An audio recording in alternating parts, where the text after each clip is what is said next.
All right, everyone. Going to do the 8.3 notes. I promised I'd get them on today before I went home, so I'm going to do it very quickly so you don't have to watch too long and I don't have to talk too long. So, 8.3 notes is about earthquake damage. The related hazards of an earthquake include seismic shaking, liquefaction, landslides, mudslides, and tsunamis.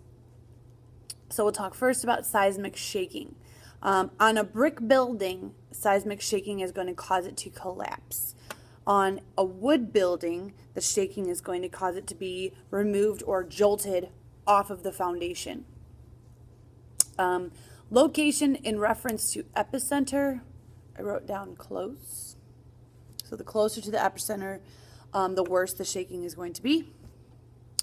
And the type of soil that it's going to be a problem in is loose soil or backfilled soil. That means an area that has been, all the soil's been removed, but they've put more soil back in on top of it. So it wasn't the original soil, so it's going to be a looser kind of soil. And that is stable. 2, liquefaction. In liquefaction, you have solid ground that is shaking so hard that the water underneath the ground has come up and literally physically combined with the rock or the soil. The liquid, basically the sidewalk is going to turn into liquid. If you don't believe me, look up videos on liquefaction. The liquid ground will not be able to support buildings. So buildings and bridges will settle and collapse. Also, you have to think about the things that are underground, like underground sewer lines, power lines, and even storage tanks. Like at my house out in Michigan, I have a well and a septic tank. And so the storage tanks for that water are underground. That type of stuff might float to the surface and get stuck in the surface, the top surface of the ground. Number 3, landslides. This is when rock and soil moves downhill.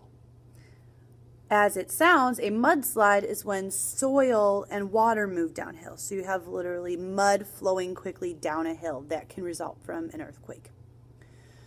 Both of these will bury towns under millions of tons of debris.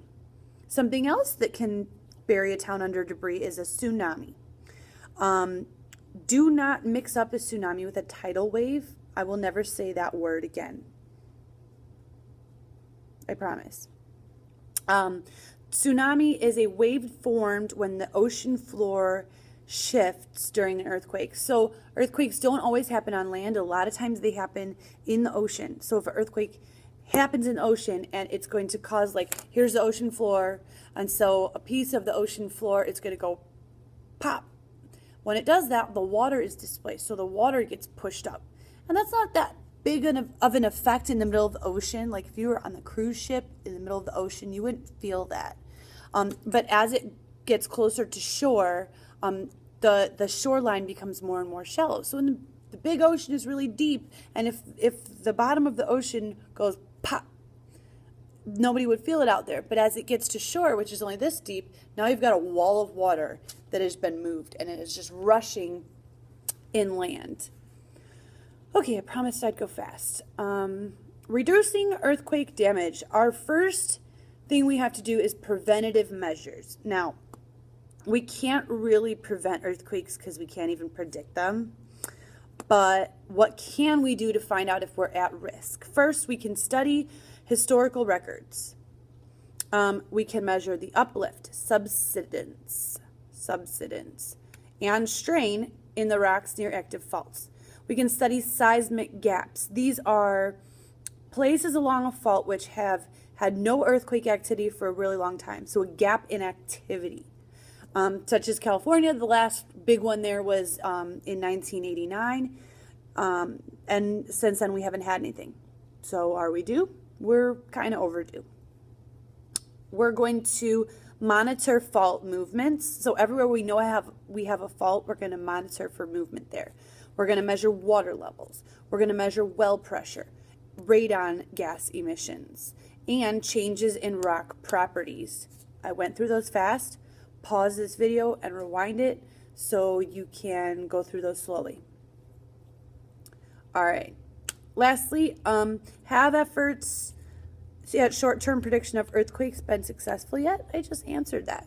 Go back and find out what I said. Last thing is seismic safe design.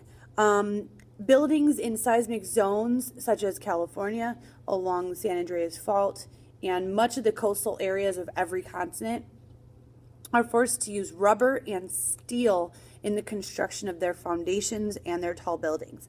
This is because steel is very flexible, unlike bricks or wood, but also because the rubber allows it to bounce back. So you have steel, which can bend, but you also have rubber, which is rigid, but will allow it, kind of help it with that elastic rebound hypothesis. That rubber is going to help bring the steel back to where it's supposed to be at. That's all. No, it's not. I lied. One more thing. Not only can we add this rubber and steel to buildings, you can also use flexible pipes and flexible shutoff valves for those pipes. So if you have like your water pipes underground, your gas pipes underground, say you have gas pipes, and those gas pipes break during an earthquake, you're going to have a big problem. So a lot of fires start during earthquakes due to gas and electric and water lines underground getting broken. So seismic safe design includes making those pipes of a flexible material so that they can move with the ground and not be broken during an earthquake. Now that's all. I'm signing off. Enjoy your weekend. Don't forget to get this done. We'll send you a remind and see you Monday.